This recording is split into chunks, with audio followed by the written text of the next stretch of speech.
African music during slavery was a powerful tool that enslaved individuals used to resist oppression and maintain their cultural identity. Despite the atrocities of the transatlantic slave trade, African slaves brought with them a rich musical heritage that influenced the development of American music culture. During the Middle Passage, the brutal journey across the Atlantic on slave ships, enslaved Africans were stripped of their dignity and humanity. However, they found solace in music. Music was a form of expression, communication, and resistance. Enslaved individuals would often sing traditional African songs, create new melodies, and play instruments made from whatever materials they could find on the ship, such as drums made from barrels or banjos made from gourds. The rhythmic beats and melodic tones of African music reverberated through the slave ship, providing a source of comfort and solidarity among the captives. Slave owners, recognizing the power of African music, often attempted to suppress it. They viewed African music as a form of rebellion that could incite slave uprisings. Enslaved individuals were often forbidden from singing or playing music, and instruments were confiscated. However, despite these oppressive measures, African slaves found creative ways to continue their musical traditions. One example of this resistance was the act of throwing themselves overboard from the slave ship if they were not allowed to sing or play music.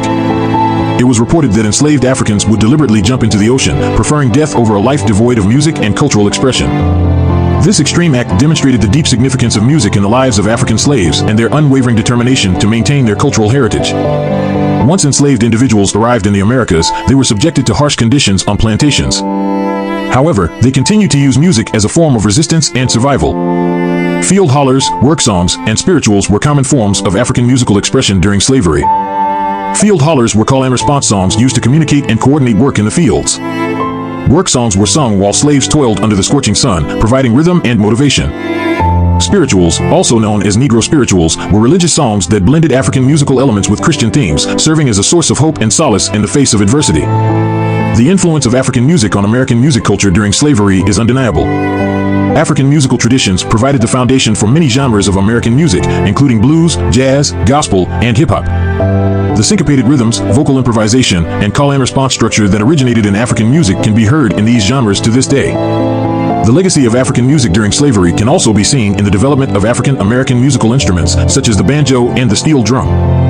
The banjo, which has African origins, was adapted by African slaves in the Americas and became an important instrument in the development of American folk and country music. The steel drum, also known as the steel pan, was invented by Afro-Trinidadians and has become a symbol of Caribbean music. In conclusion, African music during slavery was a resilient expression of culture, resistance, and survival. Despite the oppressive conditions of slavery, African slaves used music as a means of maintaining their cultural identity, communicating, and resisting oppression. The influence of African music can be heard in various genres of American music, and the legacy of African musical traditions continues to thrive in modern music cultures around the world. Subscribe to our YouTube channel at New African GH for more African history. Thank you.